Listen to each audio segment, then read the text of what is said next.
সালাম আলাইকুম। আজকে আমরা একটা সি প্রোগ্রামিং এর এমসিকিউ দেখবো এবং এই এমসিকিউটা আছে তোমার চট্টগ্রাম বোর্ড 2025-এ। তো বেসিক্যালি এই এমসিকিউটা হচ্ছে তোমার ফর লুপ নিয়ে, মানে ফর লুপের একটা ইমপ্লিমেন্টেশন আর কি।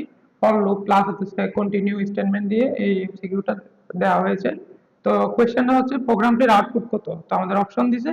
তো এখন আমরা একটা একটা লাইন মানে কম্পাইল করে করে দেখবো এই প্রোগ্রামটার মানে আউটপুটটা কত, সেটা আমরা নিয়ে আসবো আর কি এখন। আচ্ছা, তাহলে আমরা এখন একটা একটা লাইন কম্পাইল করে দেখি। এই যে ইন্টিজার আই, এটা মানে হচ্ছে দেখো, যখন তুমি ইন্টিজার আই লিখবা কম্পিউটারের মেমোরিতে এরকম একটা জায়গা তৈরি হবে, যেখানে এই জায়গাটার নাম হবে আই। এবং যেহেতু তুমি এখানে কোনো ভ্যালু অ্যাসাইন করে দাও না, মানে আই সমান 0 বা 1 এরকম কিছু দাও না, তো এখানে কি থাকবে, মানে খালি থাকবে, কোনো ভ্যালু থাকবে না। এরপর দেখো, যখন তুমি কি লিখছো ফর লুপের মধ্যে, এটা হচ্ছে আমাদের ইনিশিয়ালাইজেশন বলে, এতটুকুকে এতটুকু হচ্ছে আমাদের কি কন্ডিশন, আর এটা হচ্ছে কি ইনক্রিমেন্ট অথবা ডিক্রিমেন্ট। তো যখন তুমি কি লিখছো ইনিশিয়ালাইজ করছো i ইকুয়াল টু 1 দিয়ে, তো তাহলে কি হবে, এখানে i এর ভ্যালু 1 হবে।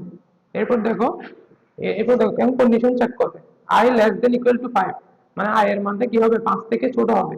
যদি কন্ডিশনটা ট্রু হয়, তখন আমার কি এই লুপের বডির মধ্যে ঢুকবে, এটা হচ্ছে আমার কি ফর লুপের বডি, এর মধ্যে ঢুকবে। এখন আমরা দেখি i এর ভ্যালু হচ্ছে কত, 1।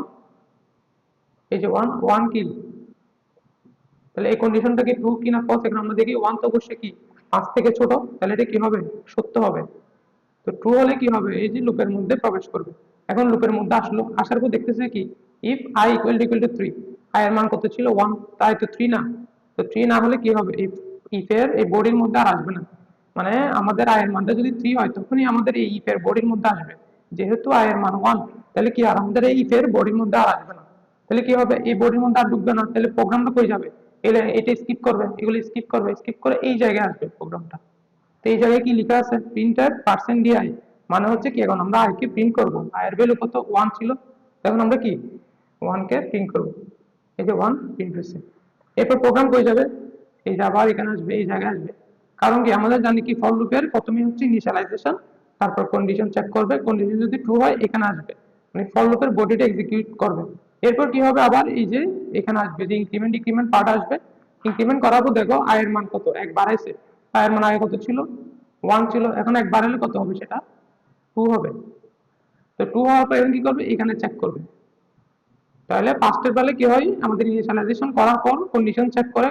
এখন কি হবে, ইনক্রিমেন্ট করার পর কি আবার কন্ডিশন চেক করবে, এখন প্রোগ্রামটা এখানেই ঘুরবে, আর এদিকে যাবে না। তো এখন আয়ের ভ্যালু কত হয়েছে, আয়ের মান এখন কত, ইনক্রিমেন্ট হওয়ার পর 2। তো 2 যখন হয়েছে, এখন দেখবো আমরা কন্ডিশনটা চেক করবো, এখন দেখো। তাহলে i লেস দেন 5, তার মানে 2 লেস দেন ইকুয়াল টু 5, এটা কি ট্রু, এটা তো অবশ্যই সত্য, 2 তো 5 থেকে ছোট। তাহলে আবার প্রবেশ করবে বডির মধ্যে, আসবে, এসে দেখতেছি কি ইফ i ইকুয়াল টু 3, মানে i এর মান কি 3 সমান কিনা। এখন দেখো i এর মান কত, i এর মান 2, 2 তো আর কি 3 সমান না, সুতরাং এটা আবার স্কিপ করবে, এগুলো আবার কি স্কিপ করবে, স্কিপ করে এই লাইনে চলে আসবে। এই লাইনে কি লিখছো, প্রিন্টার পার্সেন্ট ডিআই, মানে i এর মানটা এখন আমরা কি করব, প্রিন্ট করব। তা i এর মান কত, এখানে 2, এই যে 2 আমরা প্রিন্ট করছি। এবার আবার প্রোগ্রাম করে যাবে, আবার এখানে আসবে, এখানে আসার পর কি আয়ের মান আবার এক বাড়াবে। তো 2 ছিল, এখন এক বাড়ালে সেটা কত হবে, 3 হবে। 3 হওয়ার পর আবার কি, এই যে আমাদের কন্ডিশন চেক করবে, কন্ডিশন চেক করবে, তাহলে 3 3 লেস দেন ইকুয়াল টু 5, অবশ্যই এটা সত্য। সত্য হলে কি আবার ফর লুপের বডির মধ্যে আবার প্রবেশ করবে। এখন দেখো ইফ i ইকুয়াল টু 3, তার মানে i এর মান 3 কিনা। এখন দেখো এই যে i এর মান কত 3, তার মানে এটা এখন কি আমাদের ট্রু। ট্রু হলে কি করবে, এখন আমাদের এই ইফ এর বডির মধ্যে এখন আসবে, আমাদের প্রোগ্রামটা এখন কোথায় আসবে, ইফ এর বডির মধ্যে আসবে। তো বডির মধ্যে আসে কি লেখা আছে, কন্টিনিউ লেখা আছে। তো কন্টিনিউ মানে হচ্ছে কি, যখন তোমরা কন্টিনিউ লিখবা, কন্টিনিউ মানে হচ্ছে কি প্রোগ্রাম নিচে আর নামবে না, মানে কন্টিনিউ পর যে স্টেটমেন্ট গুলো আছে এগুলো আর কি করবে না, ওইখানে আর আসবে, ডিরেক্ট আবার কোথায় লুপে ব্যাক করবে। তার মানে আমাদের প্রোগ্রামটা এই যে এলএন এক্সিকিউট করার পর, এলএন এক্সিকিউট করার পর এলএন আর আসবে না। কারণ কি, কন্টিনিউ লিখছো, কন্টিনিউ লিখা মানে কি এর নিচে যে লাইনগুলো আছে ওগুলো একটা কি হবে না, এক্সিকিউট হবে না। এখন প্রোগ্রাম কই যাবে, আবার আবার ইনক্রিমেন্টে যাবে। যাওয়ার পর কি করবে, এর মান এক বাড়াবে।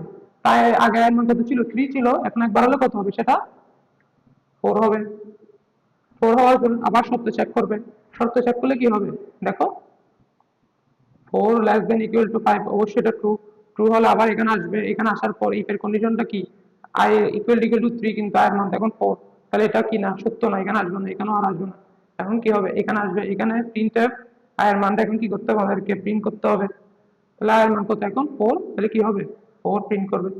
এরপর আবার প্রোগ্রাম এখানে আসবে, এখানে আসার পর কি হবে, এর মান আবার এক বাড়াবে, এক বাড়ালে কত হবে, সেটা 5 হবে। তো 5 কি, 5 কি 5 থেকে ছোট বা এর সমান? 5 তো অবশ্যই কি 5 এর সাথে সমান, এই যে তাহলে এটা কি, এটাও ট্রু, ট্রু হলে আবার এখানে আসবে প্রোগ্রাম, প্রোগ্রাম আসার পর দেখবে কি আই ইকুয়াল টু 3 কিনা, আর মানে এখন 5, 5 তো কি 3 না, তাহলে আবার এই এর বডির মধ্যে আর আসবে না, আবার প্রোগ্রাম এখানে চলে আসবে, এখানে আসার পর কি আই এর মানটা প্রিন্ট করতে বলছে, আই এর মান কত 5, তো কি হবে 5 প্রিন্ট করবে। এরপর প্রোগ্রাম আবার এখানে আসবে, এখানে আসার পর আই এর মান এখন কত হবে, আবার এক বাড়াবে, এক বাড়ালে কত হবে, 5টা 6 হয়ে যাবে। তো 5টা যখন 6 হয়ে যাবে তখন আবার কি আবার সত্য চেক করবে, সত্য যখন চেক করতে আসবে কি হবে তখন, দেখো 6 লেস দেন ইকুয়াল টু 5, এটা কি সত্য? 6 কি 5 থেকে ছোট? এটা তো অবশ্যই সত্য না, এটা কি ফলস। এটা যখন ফলস হবে তখন কি আমার প্রোগ্রাম আর কি এগুলা এই ফরের যে আমার বডিটা আছে এর মধ্যে আর আসবে না, প্রোগ্রাম ডিরেক্ট এটা নিচে চলে আসবে, তো নিচে তার কিছু নাই, আমাদের প্রোগ্রামটা কি হবে, শেষ হয়ে যাবে। তাহলে আমরা দেখি আমাদের আউটপুট কত, যে দেখো 1 2 4 5, তাহলে আমাদের আনসার কি হবে, এই যে 1 2 4 5। তো সুতরাং মেইন এই এমসিকিউটার মেইন কথাটা হচ্ছে আমাদের এই কন্টিনিউটা। তোমরা মনে রাখবা কন্টিনিউ মানে হচ্ছে কন্টিনিউ স্টেটমেন্টের পর তুমি যদি আর কোনো লাইন লিখো ওই লাইনগুলো আর কি হবে না, এক্সিকিউট হবে না, প্রোগ্রাম আবার কোথায় ফিরে আসবে, ফল লুপে ফিরে আসবে।